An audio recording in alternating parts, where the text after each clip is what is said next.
बिस्मिल्लाहिर्रहमानिर्रहीम अस्सलाम वालेकुम फ्रेंड्स। आज की इस वीडियो के अंदर हम एक छोटा सा टॉपिक डिस्कस करने जा रहे हैं जिसको हम कहते हैं इलेक्ट्रिक पावर। तो इलेक्ट्रिक पावर को जानने से पहले हम ये समझते हैं कि पावर सिंपली क्या होता है। क्लास 9 के फिजिक्स में आपने पढ़ा होगा कि power is equals to work divided by time. The time rate of doing work is called power, या आप एनर्जी डिवाइडेड बाई टाइम कह लें। तो एनर्जी डिवाइडेड बाई टाइम या वर्क डिवाइडेड बाई टाइम को हम सिंपली पावर कहते थे। तो यहाँ पे भी हमारे पास जो इलेक्ट्रिक पावर है ये भी सिंपली उसी तरह ही है। यहाँ पे बस डिफरेंस क्या होगा, electrical energy divide by time को हम कहते हैं इलेक्ट्रिकल पावर। ठीक है, यहाँ पे सिर्फ इलेक्ट्रिकल वर्ड का इजाफा होता है और बाकी पावर वही है। ठीक है, तो यहाँ पे इसका फार्मूला लिखते हैं। सिंपली आपको पता ही है कि पावर किस चीज़ के बराबर है, power is equals to work done divided by time. ये सिंपली पावर का फार्मूला है। तो इलेक्ट्रिक पावर क्या होगा, electrical energy divided by time. देखिए वर्क और एनर्जी सेम चीज़ें हैं। ठीक है, वर्क और एनर्जी सेम चीज़ें हैं। आप W को E लिख सकते हो क्योंकि देखिए ना, W का यूनिट, वर्क डन का यूनिट क्या है, जूल है, एनर्जी का यूनिट भी जूल है, दोनों सेम चीज़ें हैं। ठीक, तो work done divided by time लिखें या एनर्जी डिवाइडेड बाई टाइम लिखें तो आप इसको इस तरह भी लिख सकते हो, E डिवाइडेड बाई T, दोनों सेम चीज़ें हैं। ठीक है, अच्छा तो इलेक्ट्रिक पावर क्या होता है, the amount of energy supplied by current. Current की वजह से जो एनर्जी होती है उस एनर्जी को अगर हम टाइम के साथ डिवाइड करें तो हमारे पास इलेक्ट्रिक पावर होता है। तो बेसिकली इस लेक्चर में हम इलेक्ट्रिक पावर के लिए 3 इक्वेशंस डिराइव करेंगे। ठीक है, स्पेसिफिक इक्वेशन। तो यहाँ पे आप देख सकते हो पावर के लिए हमारे पास क्या है, एनर्जी ओवर टाइम या वर्क ओवर टाइम। तो हम क्या करेंगे, इस पावर को करंट और वोल्टेज के साथ देखेंगे कि करंट और वोल्टेज के साथ पावर का क्या रिलेशन है, या रेजिस्टेंस और करंट के साथ जो है इस पावर का क्या रिलेशन है। तो ये चीज़ें हम देखेंगे। तो हम बेसिकली 3 इक्वेशन इसके लिए, पावर के लिए, इलेक्ट्रिकल पावर के लिए डिराइव करेंगे। तो उस इक्वेशन डिराइव करने के से पहले मैं आपको यहाँ पे चंद इक्वेशन जो हम पढ़ के आ चुके हैं वो यहाँ पे लिखता हूँ। उनमें से हमारे पास एक इक्वेशन ये है कि जो पोटेंशियल डिफरेंस होता है वो इक्वल होता है energy stored in A charge. ये हमारे पास पोटेंशियल डिफरेंस का इक्वेशन था, ये हम पढ़ के आ चुके हैं। अच्छा, तो यहाँ से आप देख सकते हो अगर मैं वर्क का जो है इक्वेशन यहाँ से निकाल लूँ तो वो मेरे पास क्या बनेगा, देखें ये वर्क अपनी जगह पे है इज इक्वल्स टू, अब ये Q इसके साथ डिवीजन में है, V के साथ आएगा मल्टीप्लिकेशन में आएगा, तो W हमारे पास बनेगा W is equals to QV। यहाँ तक क्लियर है। अब हम क्या करेंगे कि यहाँ पे Q के वैल्यू फिल करेंगे इस इक्वेशन में। ठीक है, कहाँ से पुट करेंगे, देखिए मैं यहाँ पे नाम देता हूँ, मैं ऐसा करता हूँ इसको मिटा ही देता हूँ क्योंकि ये हमारे काम की नहीं है। ठीक है, मैं जस्ट W से ही अपना जो है यहाँ पे एनर्जी लिखूँगा। ये लेट सपोज हमारे पास इक्वेशन A है और ये लेट सपोज इक्वेशन B है। तो आपने करंट की डेफिनेशन पढ़ी होगी। करंट किस चीज़ के बराबर होता है हमारे पास, current is equals to flow of charges divided by time. ये हमारे पास करंट था, करंट की इक्वेशन। अब यहाँ से मैं अगर Q का वैल्यू निकाल लूँ तो मेरे पास क्या होगा, Q इज इक्वल्स टू, ये T डिवीजन में उस साइड जाएगा तो I के साथ मल्टीप्लाई होगा तो बनेगा Q is equals to IT। ठीक, लेट सपोज ये मेरे पास है जी इक्वेशन नंबर C। ठीक, अब मैं क्या करूंगा कि ये जो Q का वैल्यू है IT, इसको इस इक्वेशन नंबर B पे पुट करूंगा, इस Q की जगह पे इसकी ये वैल्यू फिल करूंगा। ठीक, तो मैं यहाँ पे लिखता हूँ putting value of Q from equation C into equation B। मैं इक्वेशन C से Q का वैल्यू जो है वो इक्वेशन B में पुट कर रहा हूँ। ठीक है, तो यहाँ से Q का वैल्यू जो है IT में यहाँ पे पुट करूँगा तो क्या बनेगा, W is equals to Q की जगह पे IT, राइट, और फिर इसके बाद V अपनी जगह पे है तो हमारे पास बना W is equals to ITV। ठीक, तो ये मेरे पास लेट सपोज मैं कंसिडर करता हूँ इक्वेशन नंबर D। ठीक है जी, इक्वेशन नंबर D।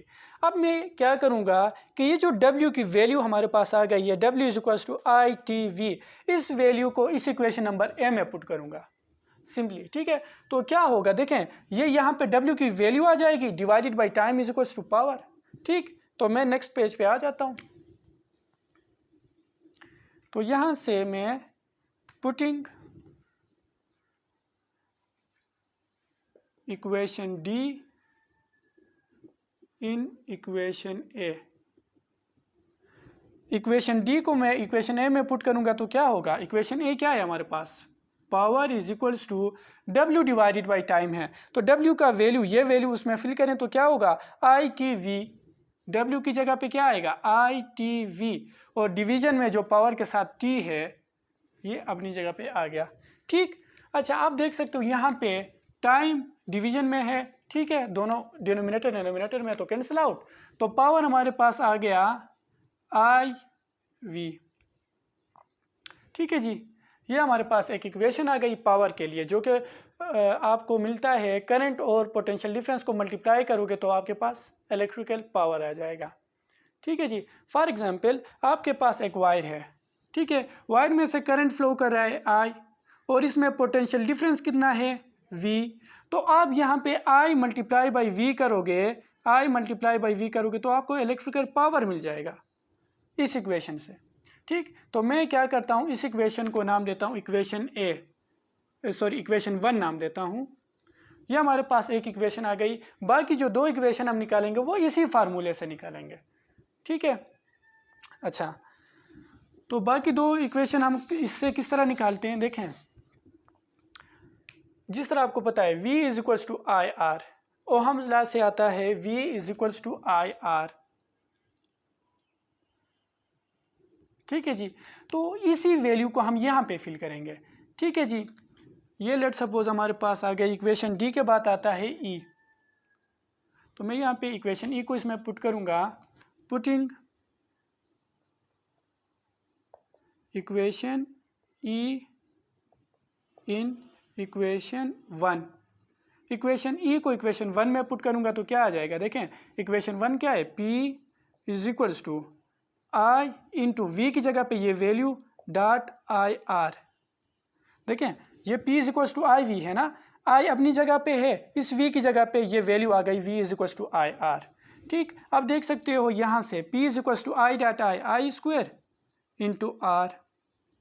ये पावर की दूसरी डेफिनेशन, दूसरी इक्वेशन आ गई, power is equals to I square R. ठीक, ये हमारे पास दूसरी इक्वेशन आ गई, ये फर्स्ट इक्वेशन थी। लेट सपोज मैं इसको इक्वेशन नंबर 2 कहता हूँ, ये हमारे पास वो दूसरी इक्वेशन आ गई। इसका मतलब क्या है, कंसीडर करें आपके पास एक वायर है, ठीक है, इसमें से करंट फ्लो कर रहा है I, और इस वायर में रेजिस्टेंस कितना है R। तो आपसे कहा जाए पावर फाइंड आउट करेंगे, तो पावर अगर फाइंड आउट करें तो आप क्या करोगे, इस I को स्क्वायर लेके R के साथ मल्टीप्लाई करोगे तो आपको फिर भी पावर मिल जाएगा।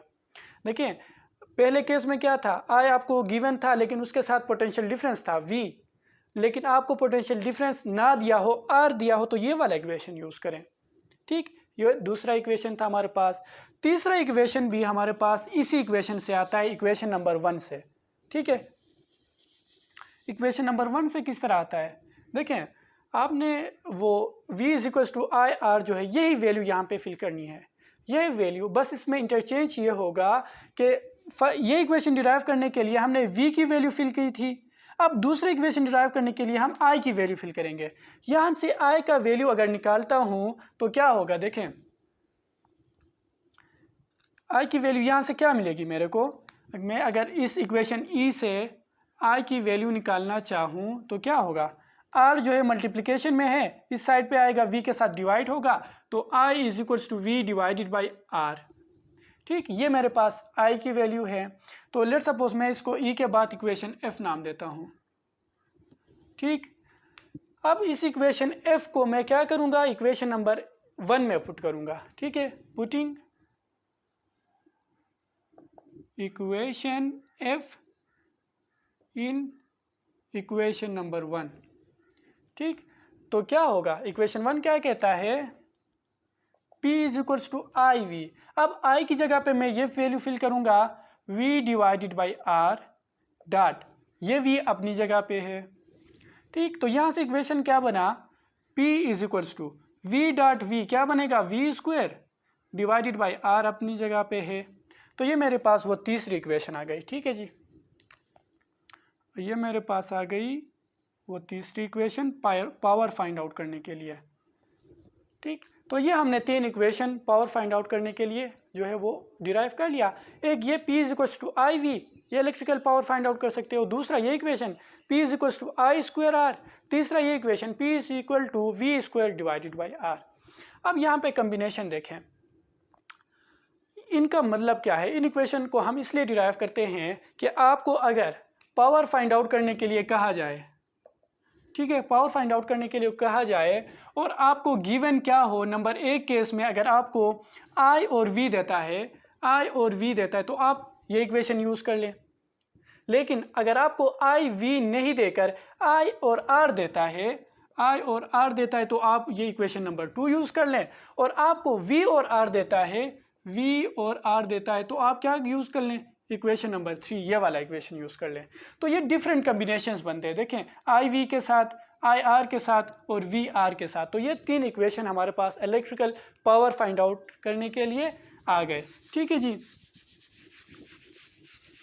अच्छा, तो आई होप कि यहाँ तक आपको सारा कुछ समझ में आ गया होगा। अगर फिर भी कोई कन्फ्यूजन है तो आप कमेंट सेक्शन में पूछ सकते हैं। तो इस तरह के और भी वीडियोज़ के लिंक आपको डिस्क्रिप्शन में मिल जाएंगे। देखते रहिए Ayub Khan official YouTube channel. Thanks for watching.